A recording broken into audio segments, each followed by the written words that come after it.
Welcome to Fertility Friendly Food, the podcast. My name is Stephanie Vlakis and I'm an expert certified fertility dietitian and nutritionist and founder of The Dietologist, a multiple award-winning virtual fertility and pregnancy nutrition clinic serving thousands from around the world, and of course, the host of this pod, Fertility Friendly Food. This podcast is dedicated to all things health and nutrition in the world of fertility, reproductive health, and pregnancy. Each week, I bring you practical snack-sized episodes to help improve your lifestyle on your trying to conceive journey, alongside guest expert interviews to help inspire you to learn and grow whilst you grow your family.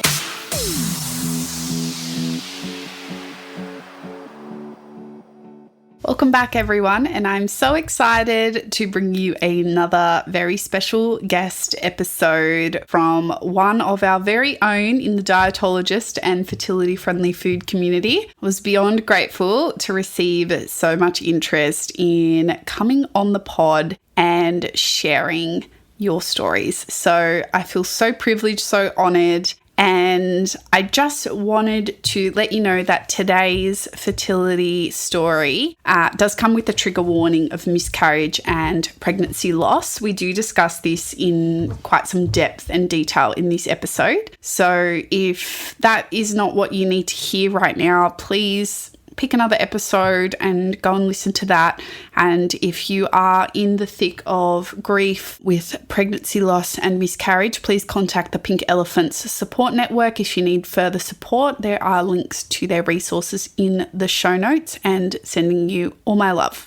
Now, I was so thrilled to hear from our guest today, Melissa, who is a previous client of ours here at The Dietologist, and her story of secondary infertility, pregnancy loss, navigating pregnancy after fertility concerns and loss in the context of a blended family is truly a special one. Now, before we get stuck into it, I just want to note a few things when it comes to sharing our community stories here on the pod. I know you will all treat everyone with kindness, respect, and warmth because you're all beautiful, wonderful humans. But I also want to remind you that this is an insight into one person's story. It does not constitute medical or nutrition or any other kind of advice. And as always, it's important not to compare your journey to others. We're really trying to just share, provide a source of inspiration, hope, and an opportunity for our community to share with us in a way that can reach more people too.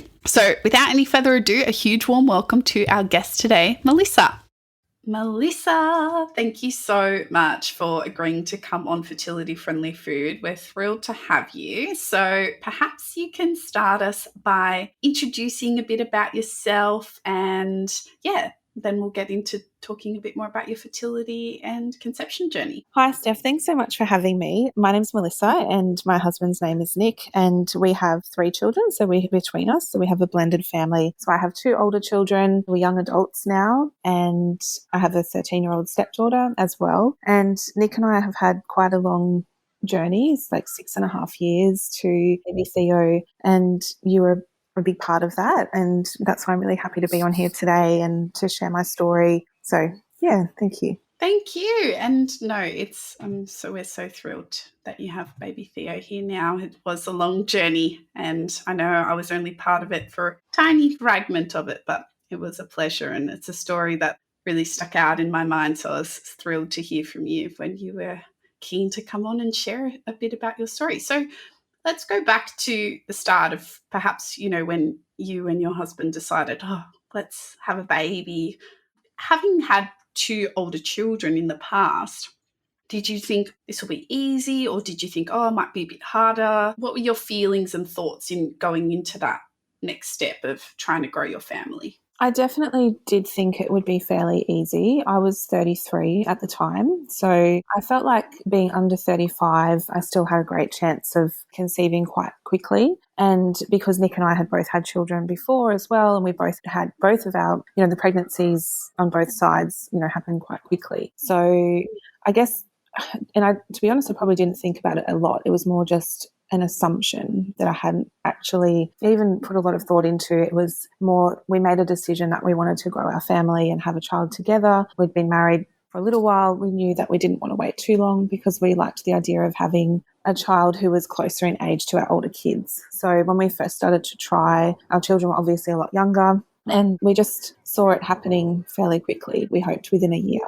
And I do remember it took 3 months for the first pregnancy, and even those 3 months felt like a long time to me at the start, which sounds really weird to say now, but I was quite impatient because I had a regular cycle and I sort of knew when to try, and we just thought it would happen straight away, and really 3 months is quite quick. And I was over the moon when that happened, and straight away kind of started thinking about this baby that would be born in the February of next year, and that's not what happened. We had a miscarriage, and about sort of 6 weeks, we found out that there was no heartbeat, and then about 9 weeks had a D&C. And that was, I would say, the most devastating loss, because in terms of the impact on the emotional impact, because of the shock, because naively I really did think that I fell pregnant and would have a baby, and that's not what happened. Yeah, I think you're never quite the same being pregnant again after that loss, any loss.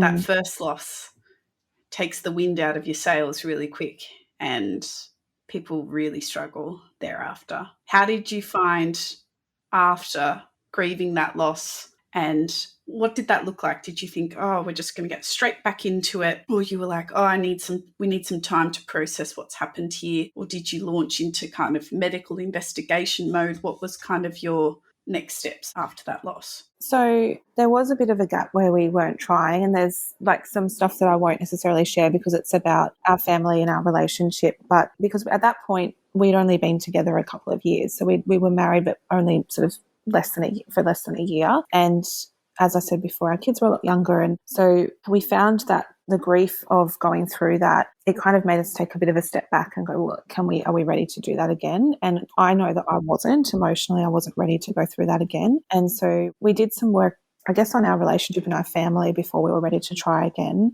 I can't remember exactly how long that was, but it was at least a year before we were ready to try again. We didn't do any medical investigation because at the time it was explained that it's quite common. It's 1 in 3 to 4 pregnancies end in miscarriage, which is, again, something that I don't think I really understood before we started trying.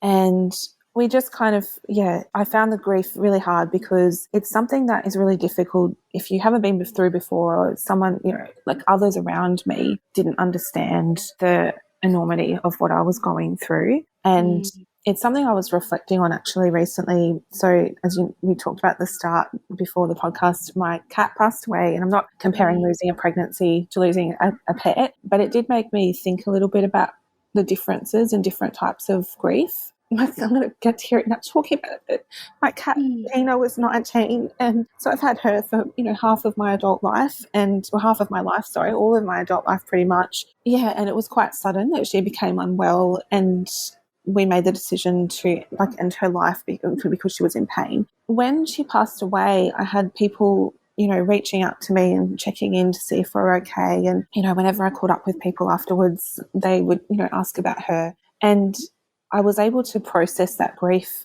I guess, a lot more smoothly than I was the miscarriages, because it's like you have something and then it's gone, and you have those memories to look back on. But losing a pregnancy, it's just a very strange kind of grief, because you're grieving something you never really had. You're grieving the hope of a life that, hasn't come into being. And mixed in with that, I think, is the uncertainty around, well, will this ever happen? And like you said, once you have a loss, you sort of become a little bit jaded. You're never quite the same because you can't have that hope completely because you don't know for sure. Whereas I think that was the biggest change at the start of our journey. We're going to have a baby, and of course we'll be able to have a baby because we've had kids before and we're healthy and all of those things. That was the biggest change, I think, after that loss.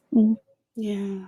What an incredible analogy in a way, because I often talk with my clients about how psychologically distressing infertility is, and that the research consistently says that psychologically it's as distressing as receiving a diagnosis of cancer. It's not the same as cancer, obviously, but the level of distress is equivalent. And whenever I talk to my clients and they're struggling, and I just, obviously I refer them to supports and so on, but I just say to them, look, when somebody gets diagnosed with cancer, what happens? You stop working, you get treatment, somebody's there at the hospital to hold your hand, people are calling, people checking in on you, people are sending you meals. When you find out that you've suffered a loss of a pregnancy or you're needing to explore fertility treatments, typically, and I won't say universally, but typically that kind of approach isn't happening. It's just expected that this slots into the normality of your life, but it's not normal. Mm. It's really hard. Yeah, and I think, like, looking back, I definitely did have friends who were very supportive, friends and family who were very supportive, and with the losses that we had after that as well. So I'm not saying that I didn't have that support. It was more just that there wasn't anything that they could do.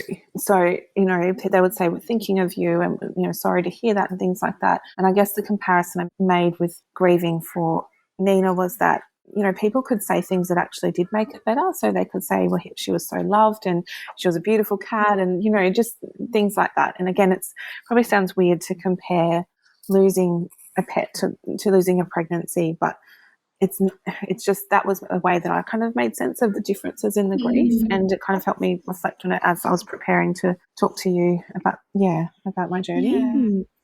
And grief is so different for each individual. Yeah. I see clients who, pregnancy losses knock them for a six, and then I see clients who kind of almost breeze past it. Whether they're not processing it or not is a different story, but they kind of just keep going. They're a bit like a steam train. They just go onto the next, onto the next. But that also worries me a little because I'm just like, oh, when is this all going to catch up to you at some point? It probably will. So it is so unique for each individual, for sure. So you alluded to just then that after this initial pregnancy loss that you and your husband experienced, you had a break and then you were kind of preparing to try to conceive again. Did you look at any kind of preparations for you and your partner in anticipation of trying again, or that wasn't really on your radar at that point? At that point, I did as much as I could in terms of the knowledge that I had. So I think it was, I can't remember exactly, I think it was 2019 that we started again. And because I know that we were definitely trying around the time that COVID hit, and I think that the stress of that really affected things. We didn't have any pregnancies in that time. The only preparation in terms of supplements was I was taking just Elevit, I'm pretty sure. And now that, I know a little bit more, I know that there's quite a few deficiencies in terms of that, in terms of a prenatal formula. I'm probably not meant to mention specific names, am I, Steph? Is that right?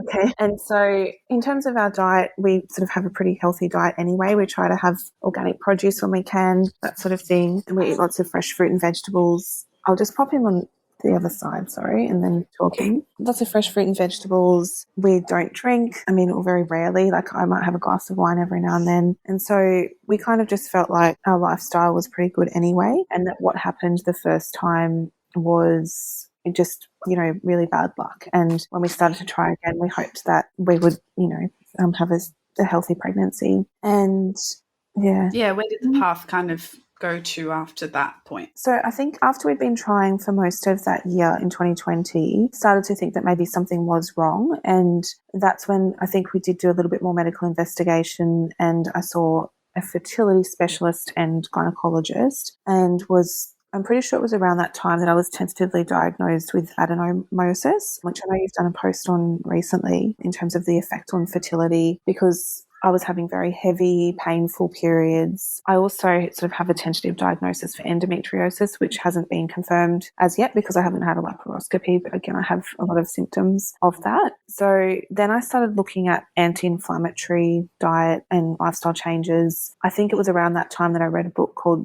When Sperm Meets the Egg, or something like along those lines. And kind of just in my own way, without having guidance, added in a couple of supplements. But at that point, it was still just myself who was taking them.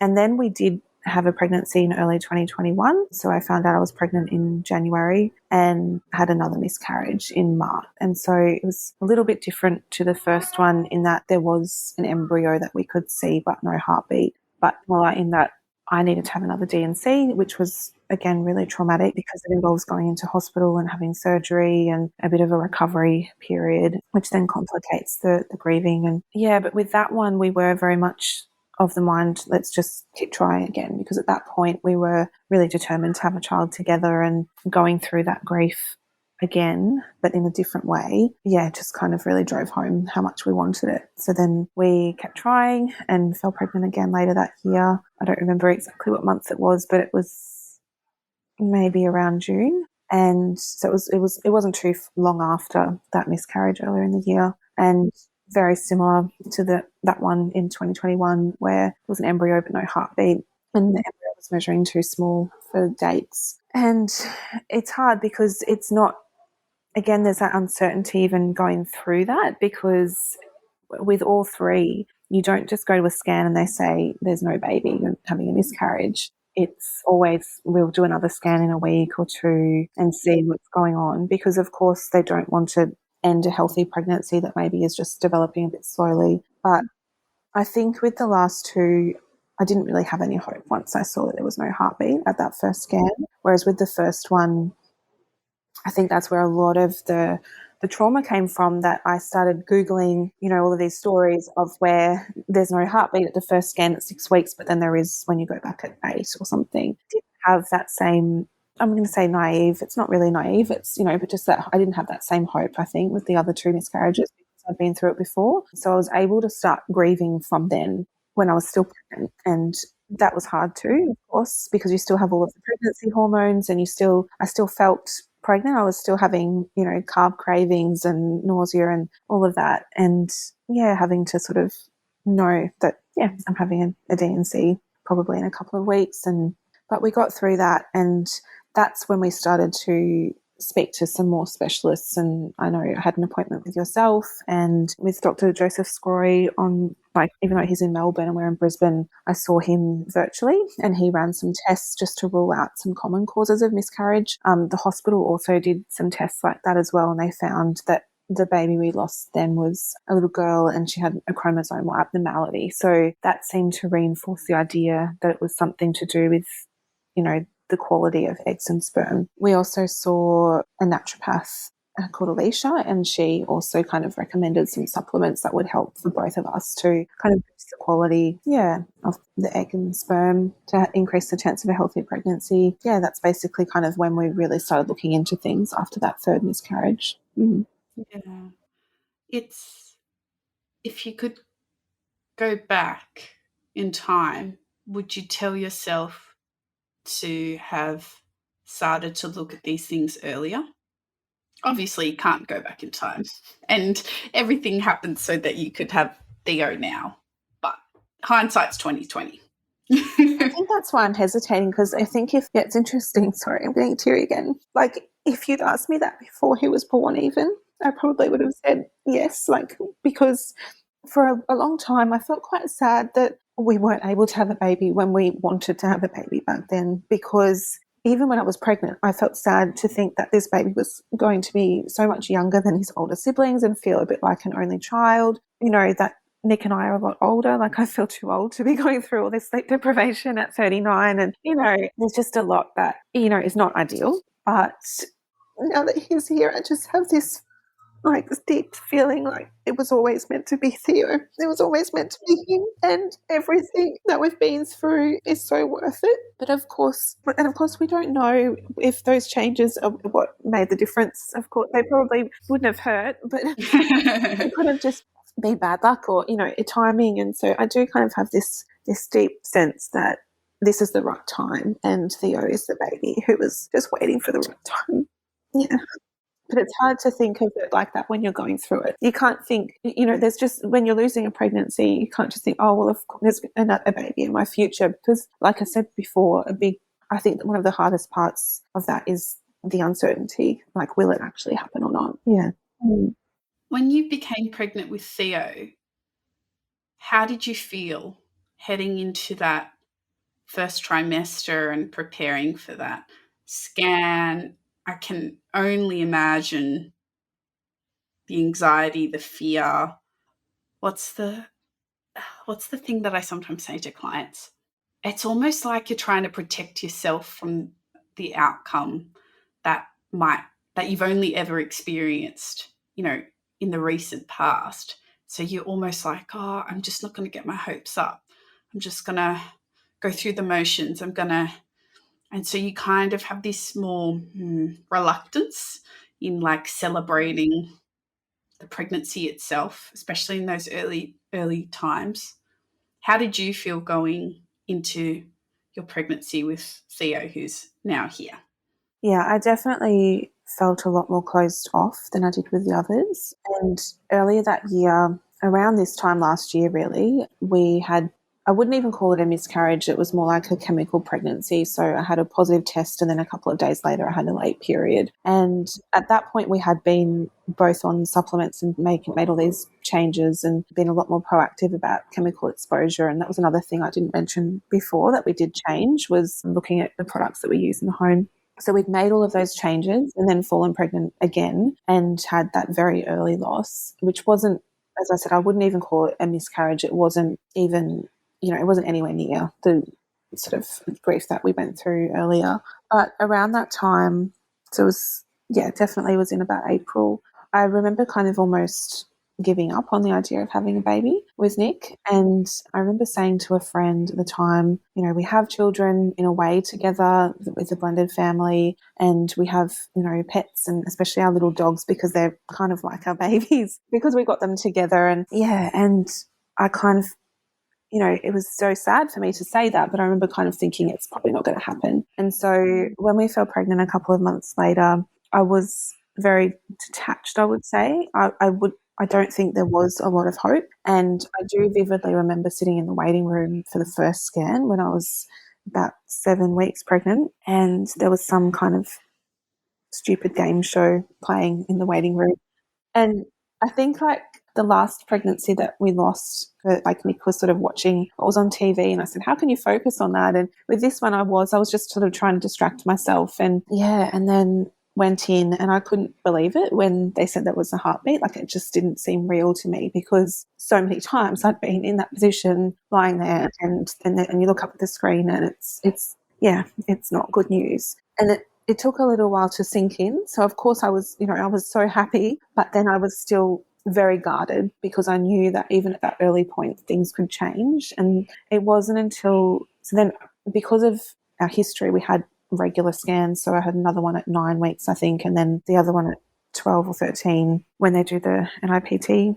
I'm not sure exactly of the dates, I can't remember, but there were a couple early on in that first trimester. And each one I became a little more hopeful and a little less guarded until, I kind of, once we had the NIPT results back as low risk and we'd had that 13-week scan, that's when I felt comfortable telling people and sharing the happy news, and felt a lot more relaxed. Yeah. And your pregnancy with Theo was all good? Yeah, it was. I mean, I was diagnosed with gestational diabetes towards the end, but only by like 0.2 on the sort of GTT. So I'm not convinced I actually had it, but anyway, that's another story. But that was fine. And I sort of did have some scans towards the end that suggested he was going to be an enormous baby, and he's not. So those growth scans can be quite inaccurate. Yes. But I have that chat all the time with people. But apart from that, it was fine. Like, I had sort of the normal morning sickness and nausea early on, which is quite common, and that went away. And I was really enjoying pregnancy towards the end. And I'm a little bit sad that he came early because of those predicted weights and induction. And so I kind of feel like I missed out on a couple of weeks of enjoying the end of pregnancy. But it was, apart from some of the usual things like some aches and pains, and it was a really beautiful time once we got past that anxiety-inducing time. That whole, what I call the milestone mentality, isn't it? Oh, I'll just get to the next milestone, I'll relax a little bit more, get to the next milestone, relax a little bit more. It's such a unique challenge to go through a pregnancy after any kind of loss, or even infertility in general, because you're almost constantly fearing the other shoe to drop. And now that you say that, I do remember there were times when, for example, I wouldn't feel as much movement, perhaps as I had the day before at a specific time. So I'd wake up and have breakfast, and usually Theo would start kicking after I'd eaten, because he, had that rush of sugar. I'm guessing, a rush of nutrients. And, one morning he didn't do that. And I freaked out and called my midwife and went into hospital and checked, and he was absolutely fine, which is what you should do, because that is the advice, that if there is a pattern of movement that has changed. But I would say I was more vigilant perhaps than I was with my other pregnancies in regards to things like that, because of partly because of what I've been through. Yeah. Apart from that, it was amazing. Mm. What do you think was really helpful to you on this, somewhat difficult path, but we got there in the end? It sounds like you had started to build a bit of a team around you with healthcare providers, or was there any kind of resources online or podcast, or, obviously your partner, your family, your friends who were supporting you, but what helped in those hardest moments, in those waiting periods? Because there's so much waiting when it comes to this journey. Definitely, I think after the first miscarriage, I was a lot better at explaining what I was going through to my friends and to very close friends. And I actually have some friends who've been through similar challenges, and that made a really big difference, to be able to share our experiences and feel like I wasn't the only one going through it. And as I said before, having them check in on me and be there for me really made me feel supported and like I could try again. So I think if it weren't for that support, maybe I wouldn't even be here, because I wouldn't have felt brave enough, I think. And that was a really big thing. And of course, Nick's support. And, he was going through his own grief in a different way, because everyone grieves differently, and then, it's not happening in their body. And so I think in the end, it made us stronger as a couple, even though it really tested us early on. And definitely, as you said, like a team of medical professionals. So I definitely saw a couple of different, specialists, and I had found one in Brisbane as well, Dr. Peter Wright, and she was, one of the doctors who sort of talked about adenomyosis, and it gave me some ideas in terms of supplementation, and worked with the naturopath, Alicia Humphreys. I just had a mental blank with her surname, Alicia Humphreys. And yourself, obviously. I also did follow a lot of different accounts on Instagram. Some of them I've sort of stopped following now because it's not as relevant, and others I just continue to follow because I find the information really valuable about other things. And I think maybe it's being a teacher or something.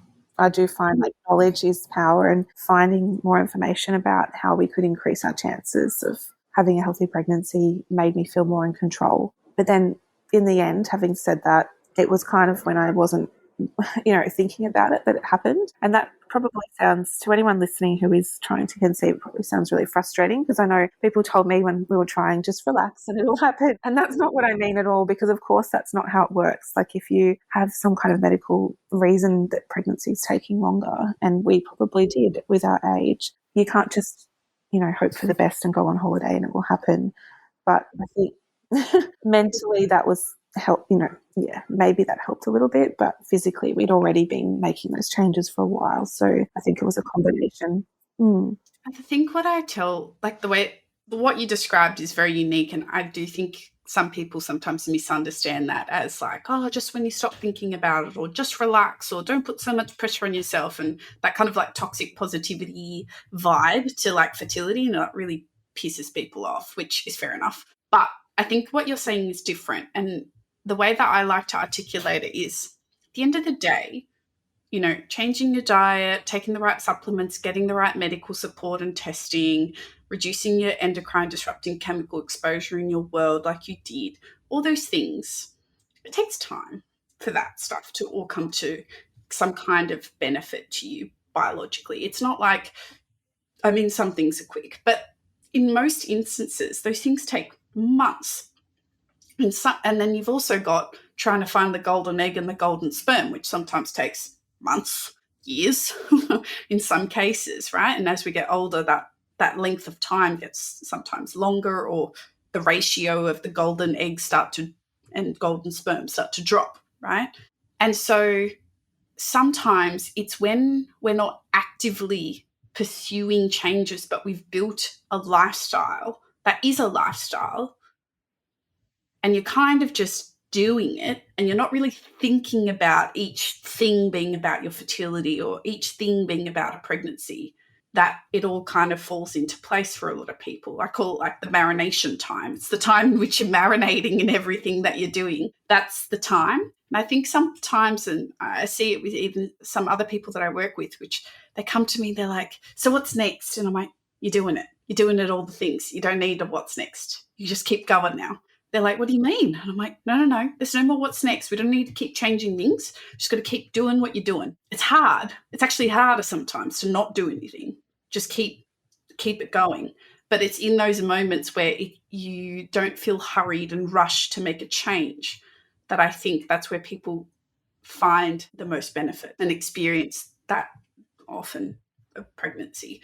But I don't have any science to support that. It's just something that I see quite a lot. But I think it's that element of not having that sense of constant urgency and pressure, which many of us do feel around fertility and pregnancy. And yeah, I think that psychological kind of barrier can be a big one for sure. That constant push onto the next can be overwhelming. That's very true. And I hadn't actually thought about that at the time, but you're right that a lot of the changes we implemented just became part of our lifestyle and are still part of our lifestyle. And at the time, it wasn't that we obviously were trying to an extent because he's here, but it wasn't about, I wasn't sort of doing all of those things in the 2-week wait and, being quite anxious about it, like eating pineapple cores and stuff like, I can't even remember the other things I did now. It seems like such a long time ago, but I know, you sort of Google things like what's going to help implantation, or even Googling signs of implantation or early pregnancy signs, which are the same as PMS.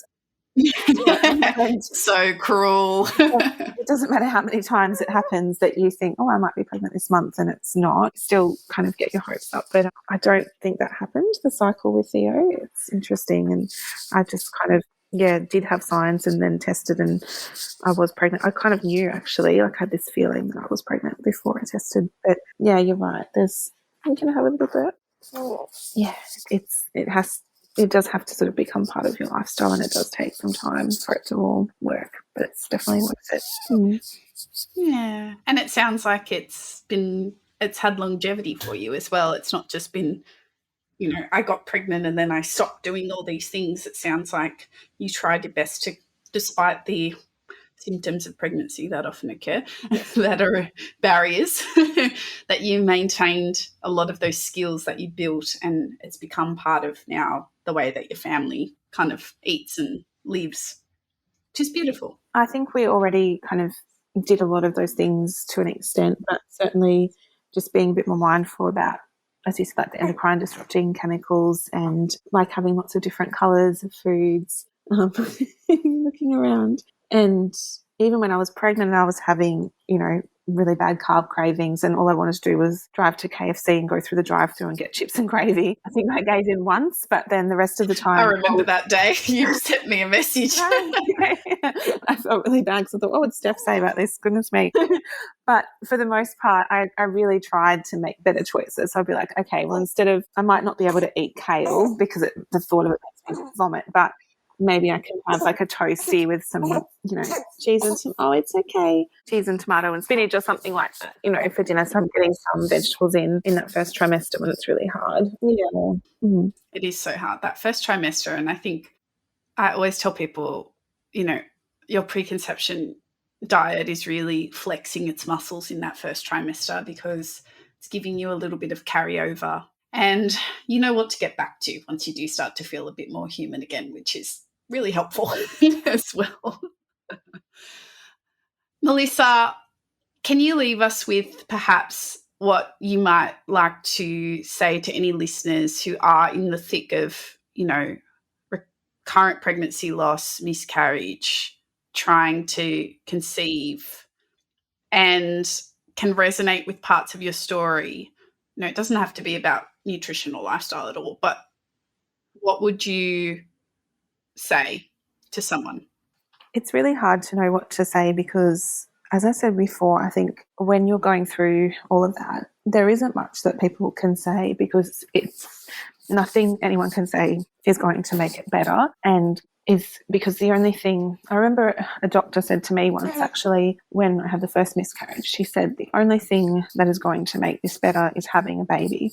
And I thought, well, that's no good to me because we're not ready to try again right away. And that, it doesn't help in the moment, because even if you fell pregnant the very next cycle, you're still, anyway, so I think that is the hardest thing is that uncertainty. And I guess maybe that is what I would say, that it's normal to feel that way, and just to look after yourself as best as you can and get that support around you. But maybe if there is something that you can do to, have that hope and not give up, because you just never know what's going to happen in the future. And yeah, that's what I would say. And I am sorry to anyone who's listening to this and is going through that, because it's definitely the hardest thing I would say I've been through in my life. And I have been through some challenges, and aside, apart from this, but once when you have that baby in your arms, it's worth it, and you'll do it 1,000 times. Yeah. Thank you so much for sharing so candidly and openly. And I know you're a new mum. It's it's a lot. It's a lot of emotions, just being a new parent and sleep deprived with a baby, and then going back in time and talking about all this stuff. It's kind of like excavating all these emotions. So I'm so grateful for you to come and share your story. It's been a real pleasure to share, and it's been quite nice to sort of share with you as well, because you're such a big part of bringing Theo into the world. And, and also even some of the things that you taught me are probably nourishing him right now in the way that I'm eating while I'm breastfeeding. So, yeah, it's been really wonderful to share and to sort of have this positive story at the end. Yeah, it is nice. It is so lovely. And I know not every story that we share is going to be complete and have a happy ending like yours does in a way, but we wanted to share this special story with you all. So thank you again, Melissa, for your time, your energy, and we're so grateful for your generosity and coming and sharing. Thanks again. Thanks so much for having me. My pleasure. Thank you so much to Melissa for joining us and sharing your story and being vulnerable with me and, of course, all of our listeners today. I just know how much your story is going to touch this incredible community, and we are so thrilled to hear of the arrival of your much-awaited rainbow baby, Theo. For those listening who need additional support when it comes to your diet and lifestyle for fertility, pregnancy loss, and pregnancy, you can always reach out to us via the link in our show notes to apply for one-on-one fertility and pregnancy nutrition coaching with our expert team of dietitians here at The Dietologist. I really hope you loved this episode. I'm looking forward to continuing to bring you more of your unique and incredible stories in this season of Fertility Friendly Food. So if you love it, let me know. Slide into the DMs on Instagram at @the_dietologist with your thoughts, and don't forget to share it with a family member, friend, or colleague. Leave us a 5-star rating on Apple Podcasts or Spotify, and hit follow on whatever podcast streaming app you're listening on. It helps our podcast immensely to reach new ears and new audiences and to spread the good word. Catch you in the next episode, everyone. Bye.